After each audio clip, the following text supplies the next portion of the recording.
سورہ مجادلہ میں اللہ رب العزت نے ارشاد فرمایا الم تر ان اللہ یعلم ما فی السماوات و ما فی الارض، کیا تمہیں پتہ نہیں ہے کہ اللہ تعالیٰ جانتے ہیں جو آسمانوں میں ہے اور جو کچھ زمینوں میں ہے، جو کچھ ہے ریت کے ذرات تک کا اللہ کو پتہ ہے۔ بارش کے جب قطرے ہوتے ہیں، ہر بارش کے قطرے کا اللہ کو پتہ ہوتا ہے کہاں گر رہا ہے اور اس سے کون کیا فائدہ اٹھا رہا ہے۔ فرمایا ما یکون من نجوا ثلاثۃ، کوئی سرگوشی نہیں کرتا، تین شخص سرگوشی نہیں کرتے، الا ہوا رابعہم، مگر ان میں چوتھا اللہ موجود ہوتا ہے۔ تین بندے چھپ کر کوئی بات کرتے ہیں تو چوتھا وہاں اللہ موجود ہوتا ہے۔ ولا خمسۃ الا ہوا سادسہم، پانچ لوگ مل کر اگر سرگوشی کرتے ہیں الا ہوا سادسہم، چھٹا وہاں اللہ موجود ہوتا ہے۔ ولا ادنا من ذالک، کوئی یہ نہ سمجھے کہ 7 ہوں تو پھر اللہ نہیں سنتا، 9 ہوں تو اللہ نہیں سنتا، ہم 2 ہوں تو اللہ نہیں سنتا، کیونکہ 2 کی اللہ نے بات نہیں کی، 7 یا 9 کی یا 12 کی اللہ نے بات نہیں کی، اس لیے زیادہ ہوں یا کم ہوں اللہ نہیں سنتا، ایسے بات نہیں۔ پھر اللہ نے آگے وضاحت فرما دی، یہ میں نے 5 اور 3 کی تو مثال ارشاد فرمائی، ولا ادنا من ذالک ولا اکثر الا هو معهم اینما کانوا، اس سے کم ہوں یا زیادہ ہوں جہاں بھی کوئی کسی کے بارے میں پلاننگ کرتا ہے، فرمایا الا هو معهم اینما کانوا، وہ ذات اسی کے ساتھ ہوتی ہے، انہی کے ساتھ ہوتی ہے، ان کی باتیں سنتے ہیں، اینما کانوا، تم جہاں بھی ہو، وہ کمرے کے اندر ہیں، باہر ہیں، جہاں بھی آپ ایسی باتیں کر رہے ہیں، فرمایا اللہ وہاں موجود ہوتے ہیں۔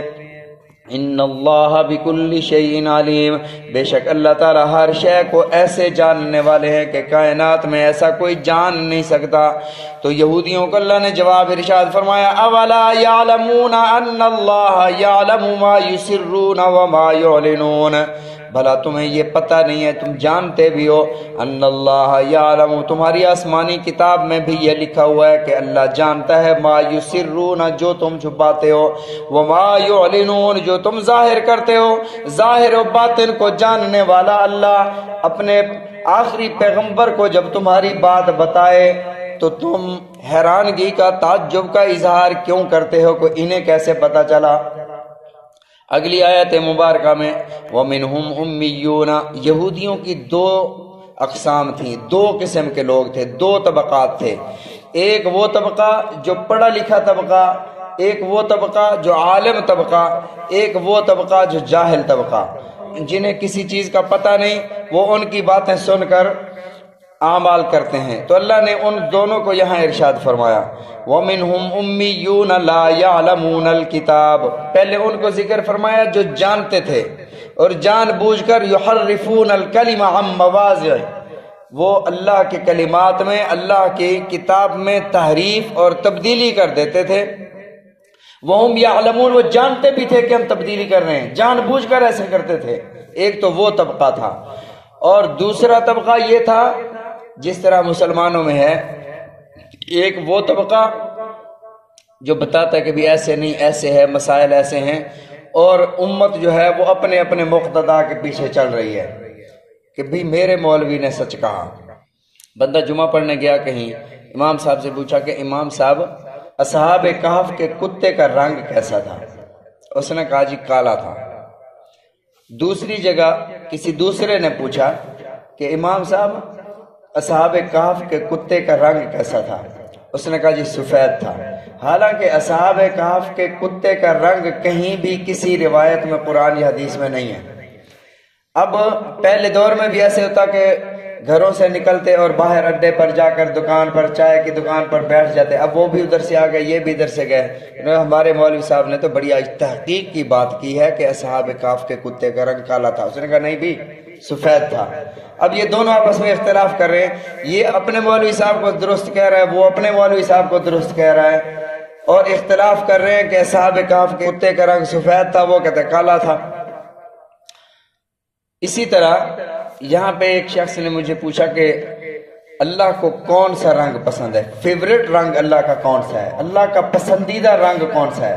اب یہ کہیں بھی نہیں ہے قرآن یا حدیث میں کہ کون سا رنگ اللہ کو پسند ہے، کالا ہے یا سفید ہے۔ اچھا میں نے اسے کہہ دیا کہ قرآن مجید میں احادیث میں تو یہ نہیں لکھا ہوا کہ کون سا رنگ پسندیدہ ہے، البتہ رسول اللہ صلی اللہ علیہ وسلم نے ارشاد فرمایا کہ اپنے مردوں کو سفید کفن دیا کرو، جنتیوں کا لباس بھی سفید ہوگا، یہ بے عیب بھی ہوتا ہے، اس لیے سفید کپڑوں میں اپنے میت کو کفنایا کرو۔ تو میں نے کہا اس سے لگتا ایسے ہے، میرے آقا علیہ الصلوۃ والسلام وہ پوری زندگی اکثر جو ہے سفید لباس زیب تن فرمایا کرتے تھے۔ میں نے کہا اس سے معلوم ہوا جنتیوں کا لباس بھی سفید بتایا گیا، نبی علیہ الصلوۃ والسلام نے بھی سفید لباس پہنا، اور مردوں کو بھی سفید لباس سے کفنانے کا حکم ہے۔ تو مجھے ایسے لگتا ہے نہیں قرآن و حدیث میں ایسے لکھا ہوا کہ اللہ کا پسندیدہ رنگ یہ ہوگا۔ اچھا انہوں نے مجھے پھر بتایا کہ ہماری ایک معلمہ آتی ہیں، وہ انہوں نے بتایا کہ اللہ کو جی کالا رنگ پسند ہے۔ انہوں نے کہا یہ دلیل دی ہے کہ بیت اللہ پر غلاف کالا ہے، تو اللہ کا رنگ پسندیدہ جو ہے وہ کالا ہے۔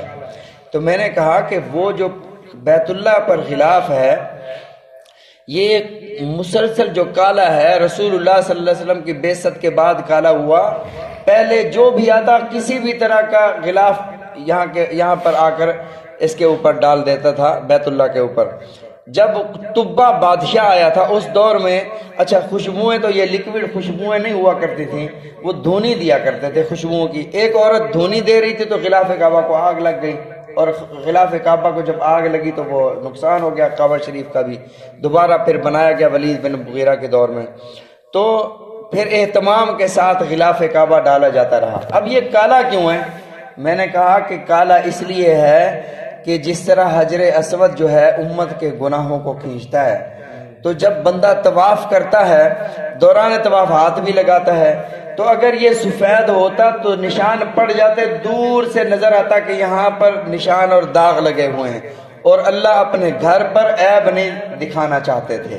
تو اللہ رب العزت نے کالا جو ہے رواج دے دیا بیت اللہ کے اوپر ڈالا جائے، لیکن اس کا مطلب یہ لکھا ہوا بھی نہیں ہے، اس کا مطلب یہ بھی نہیں ہے کہ کالا ہی پسند ہے۔ ایسے تو پھر کالا لباس پہننے والے صحیح کہتے ہوں گے کہ ہم اس لیے کالا لباس پہنتے ہیں۔ لا تلبسوا السواد، کالا لباس نہ پہنا کرو، فإنه لباس فرعون، فرعون کالا لباس پہنا کرتا تھا۔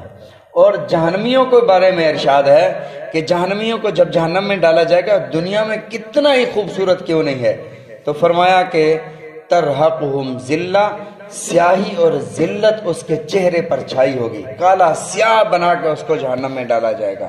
معلوم ہوا کہ سیاہ رنگ اللہ کو پسند نہیں ہے، پسند ہوتا پھر جہنمیوں کو کالا نہ کرتے۔ اور رسول اللہ صلی اللہ علیہ وسلم نے پوری زندگی میں کہیں ایک بھی ایسی روایت نہیں ہے کہ اللہ کے نبی صلی اللہ علیہ وسلم نے کالا لباس پہنا ہو۔ کالا امامہ ہے، اور وہ بھی کالا امامہ رسول اللہ صلی اللہ علیہ وسلم خاص مواقع پر، عید پر، کبھی جمعہ پر یا جہاد کے موقع پر رسول اللہ صلی اللہ علیہ وسلم کالا امامہ باندھا کرتے تھے۔ اس کے علاوہ کالا لباس، کرتا یا کوئی چادر ایسی کوئی روایت نہیں ہے۔